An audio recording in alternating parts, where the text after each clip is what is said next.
राधे राधे दोस्तों, जय श्री कृष्णा। दोस्तों, आज की वीडियो में मैं आपसे बात करने वाली हूँ माघ मास की अमावस्या तिथि के बारे में। माघ मास की अमावस्या तिथि कब है, अमावस्या तिथि कब प्रारंभ हो रही है और कब समाप्त हो रही है, और आज के दिन किन बातों का हमें ध्यान रखना चाहिए, किन नियमों का पालन करना चाहिए और कौन सी वह गलतियां हैं जो हमें भूल से भी नहीं करनी चाहिए। क्योंकि देखिए, अमावस्या तिथि पितरों को समर्पित होती है और इसलिए हम अमावस्या तिथि पर कोई भी गलती करते हैं, ऐसा कोई कार्य करते हैं जो हमें नहीं करना चाहिए, इससे हमें पितरों की कृपा प्राप्त नहीं होती है। पितरों को कष्ट होता है तो हमारे जीवन में परेशानियां बढ़ जाती हैं, दुख बढ़ते हैं, कष्ट बढ़ते हैं, सभी प्रकार के हमारे कार्यों में बाधाएं आती हैं, चाहे संतान प्राप्ति हो या धन प्राप्ति, विवाह इत्यादि कार्य हो, सभी कार्य आपके बाधित हो जाते हैं अगर पितृ दोष लग जाता है या पितरों की आपको कृपा प्राप्त नहीं होती है। इसलिए बहुत आवश्यक होता है अमावस्या तिथि पर कुछ विशेष बातों का ध्यान रखना। प्रत्येक मास में अमावस्या बहुत ही महत्वपूर्ण होती है, लेकिन माघ मास की अमावस्या को विशेष रूप से महत्वपूर्ण माना गया है। इस अमावस्या को मौनी अमावस्या कहा जाता है।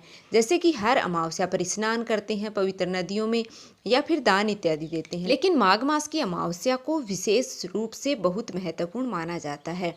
इस अमावस्या को मौनी अमावस्या कहा जाता है।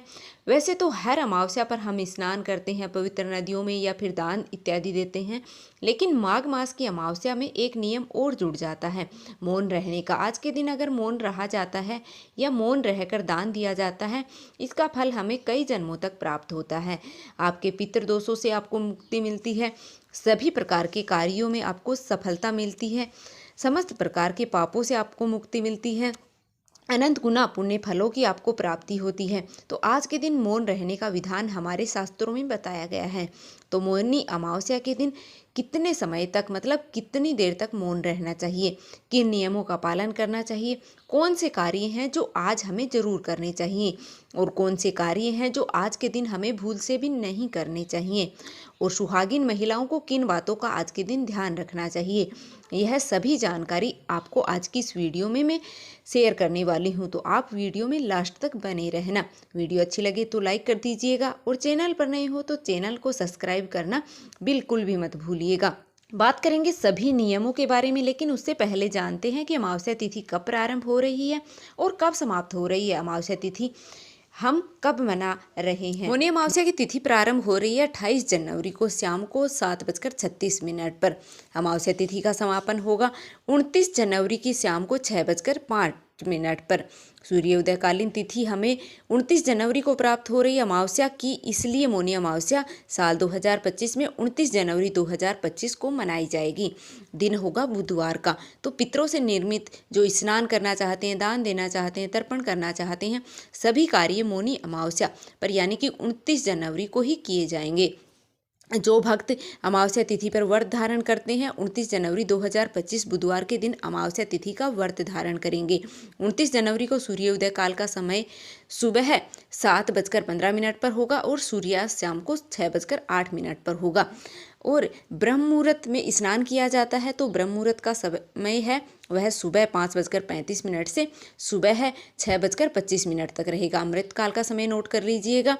शाम के समय 9:01 से 10:50 तक अमृत काल का समय होता है, जिस समय अगर आप कोई भी कार्य करते हैं, शुभ कार्य करते हैं, तो उसका फल हमें जन्म जन्मांतर तक प्राप्त होता है। शाम के समय अमृत काल में हमें जो प्राप्त हो रहा है, मतलब रात्रि में आप लोग इस समय पूजा पाठ करना चाहते हैं, मंत्र जप करना चाहते हैं, मंत्रों की सिद्धि करना चाहते हैं, तो इस समय आपको जरूर करना चाहिए। अब बात करते हैं एक ऐसे समय की जिस समय हमें कोई भी शुभ कार्य नहीं करना चाहिए। वह है राहुकाल का समय। राहुकाल 29 जनवरी को है, वो दोपहर 12:40 से दोपहर 2:02 तक रहेगा। इस समय में आपको कोई भी शुभ कार्य प्रारंभ नहीं करना चाहिए। अगर आप पहले से कर रहे हैं तो बिल्कुल आप कर सकते हैं, कोई समस्या नहीं है। अब बात करते हैं आज के दिन क्या करना चाहिए और क्या नहीं करना चाहिए। तो देखिए, अमावस्या तिथि में शास्त्रों के अनुसार आज के दिन प्रातःकाल जल्दी उठ करके पवित्र नदियों में स्नान करना चाहिए और अगर आप जा सकते हैं किसी पवित्र नदी में स्नान करने तब तो बहुत अच्छी बात है, नहीं तो आप अपने घर में गंगा जल मिश्रित जल से स्नान कर सकते हैं। लेकिन स्नान करने से पहले घर की थोड़ी साफ सफाई जरूर कर लेनी चाहिए।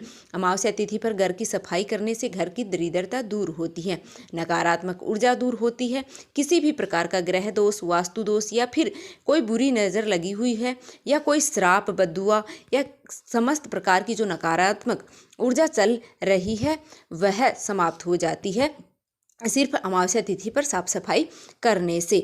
और सबसे पहले यही कार्य आपको करना चाहिए।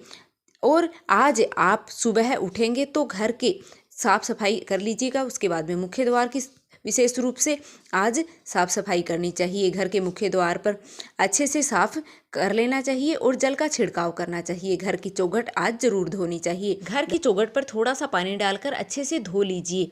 और शास्त्रों के अनुसार चौखट पर पितरों का वास माना गया है, इसलिए चौखट धोकर के हमेशा साफ करते हैं। और वहाँ पर स्नान करने के बाद एक दीप प्रज्वलित कर दीजिएगा। आज घर के मुख्य द्वार पर दीप प्रज्वलित करने से सभी प्रकार की नकारात्मक ऊर्जा दूर होती है, आपके पितृ प्रसन्न होते हैं और आशीर्वाद देते हैं। आपके घर में रुके हुए कार्य हैं वो पूर्ण होते हैं। स्नान करने के बाद भगवान सूर्य देव को जल अर्पित करें। आज जल में अगर हो सके तो थोड़े से काले तिल मिलाकर जल अर्पित करें, यह बहुत ही श्रेष्ठ होता है। इसे सभी प्रकार के बुरे ग्रह दोषों से मुक्ति मिलती है।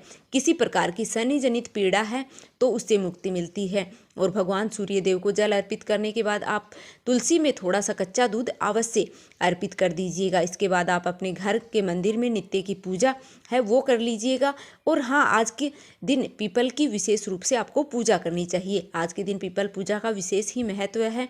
तो आज के दिन घर के आसपास अगर कोई पीपल वृक्ष है तो वहाँ जाकर आप जल में थोड़े से काले तिल मिला करके और पीपल की जड़ में अर्पित कीजिएगा। इसके बाद में धूप दीप प्रज्वलित करके और पीपल की पूजा कर लीजिएगा। और हाँ, संध्या काल में पीपल के पास दीपदान अवश्य कर दीजिएगा। एक मिट्टी का दीपक या फिर आप चाहें तो आटे का दीपक बना सकते हैं। उसमें सरसों का तेल डाल लीजिएगा और एक लंबी बाती डाल करके और अपने पितरों का मन में ध्यान करते हुए दीप प्रज्वलित कीजिए। उसके बाद में थोड़े से काले तिल उस दीपक में डाल दीजिएगा और अपनी परेशानियों से मुक्ति के लिए अपने पितरों और भगवान शनिदेव से प्रार्थना कीजिएगा। इस प्रकार से अगर आप आज के दिन पीपल की पूजा करते हैं तो समस्त प्रकार के कष्टों और दुखों से आपको मुक्ति मिलती है। अगर आपके घर के आसपास शिव मंदिर है तो वहां जाकर शिव जी भगवान भोलेनाथ के ऊपर काले तिल और जल में काले तिल डाल करके और आपको अर्पित करनी चाहिए और विधि विधान से भगवान शिव की पूजा करनी चाहिए और वहाँ भी दीपदान करना चाहिए। इसके साथ ही समस्त प्रकार के जो ग्रह दोष हैं उनसे आपको मुक्ति मिलती है। तो पूरे विश्वास से आपको यह कार्य करना चाहिए, निश्चित ही आपको लाभ होगा। मौनी अमावस्या का सबसे जरूरी नियम होता है मौन रहकर स्नान और दान करना। ऐसे में बहुत से भक्तों के यह प्रश्न आते हैं कि कितने समय तक हमें मौन रहना है, क्या पूरे समय हमें मौन रहना है? तो देखिए, मौनी अमावस्या के दिन नियम के अनुसार मौन रहना चाहिए, लेकिन देखिए सबके लिए ऐसा संभव नहीं है। बहुत से कार्य हैं जो कि आप रूटीन लाइफ में उसे बिना बोले आप नहीं रह सकते हैं। तो ऐसे में आप जब स्नान करेंगे मौन रहकर स्नान कीजिए, मानसिक रूप से मंत्र जप कीजिएगा। मंत्रों का जप बोल करके और नहीं करना चाहिए। उसके बाद आप दान कर लेंगे तो दान करने के बाद आप कुछ बोलिए। तो आप चाहें तो स्नान करने के तुरंत बाद दान की सामग्री को स्पर्श करके और उसे दान कर सकते हैं। और उसके बाद आप अपनी पूजा पाठ इत्यादि बोल करके मंत्र उच्चारण करके भी कर सकते हैं। अब बात करते हैं कि आज किस चीज़ों का दान है वो करना चाहिए, किन चीज़ों का दान आपको करना चाहिए। तो देखिए, अमावस्या के दिन काले तिल का दान करना श्रेष्ठ माना जाता है। इसके अलावा आप उड़द की दाल का दान कर सकते हैं, सरसों के तेल का दान कर सकते हैं, कंबल यानी कि गर्म वस्त्रों का दान आज के दिन श्रेष्ठ माना जाता है। वस्त्रों का दान आप कर सकते हैं, कोई भी वस्त्र, अगर गर्म वस्त्र का दान करना चाहते हैं या फिर नॉर्मल वस्त्र का दान आप कर सकते हैं। इसके अलावा धन का दान कर सकते हैं और अन्य दान भी आप कर सकते हैं। सीधा दान कर सकते हैं, जैसे कि खाने की सामग्री निकाल कर किसी ब्राह्मण या ज़रूरतमंद के यहाँ भिजवा सकते हैं या किसी ब्राह्मण ज़रूरतमंद को घर बुलाकर भोजन करा सकते हैं।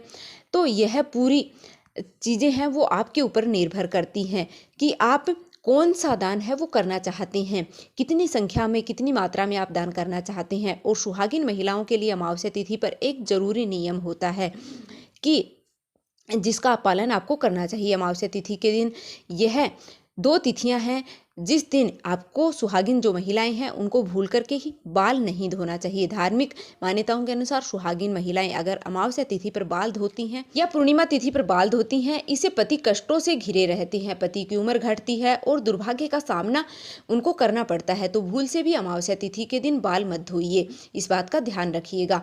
और हाँ, मौनी अमावस्या है तो आज के दिन आपको ध्यान रखना है कि आपके घर में किसी भी प्रकार की तामसिक चीजों का प्रयोग नहीं करना चाहिए। अगर आप नियमित तौर पर मांस मदिरा का सेवन करते हैं तो आज के दिन भूल से भी मत करिएगा।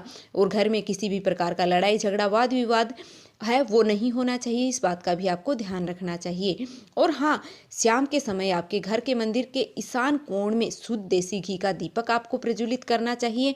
और मौनी अमावस्या तिथि माँ लक्ष्मी को भी अत्यंत प्रिय है, तो आज के दिन अगर आप माँ लक्ष्मी की आराधना करते हैं, शुद्ध घी का दीपक जलाकर माँ लक्ष्मी की पूजा आराधना करते हैं, तो हमेशा आपके घर में स्थिर लक्ष्मी का गरुड़ वाहिनी लक्ष्मी का वास रहता है। तो मौनी अमावस्या पर इन सब बातों का ध्यान रखिएगा। और मौनी अमावस्या से संबंधित अगर आपके कोई प्रश्न है तो कमेंट बॉक्स में पूछ लीजिएगा, आपको जरूर ही रिप्लाई मिलेगा। तो उम्मीद है कि आपको यह जानकारी पसंद आई होगी। अगर वीडियो पसंद आई है तो लाइक कर दीजिएगा और चैनल पर नए हो तो चैनल को सब्सक्राइब करना बिल्कुल भी मत भूलिएगा। मिलते हैं फिर से एक और वीडियो के साथ। धन्यवाद।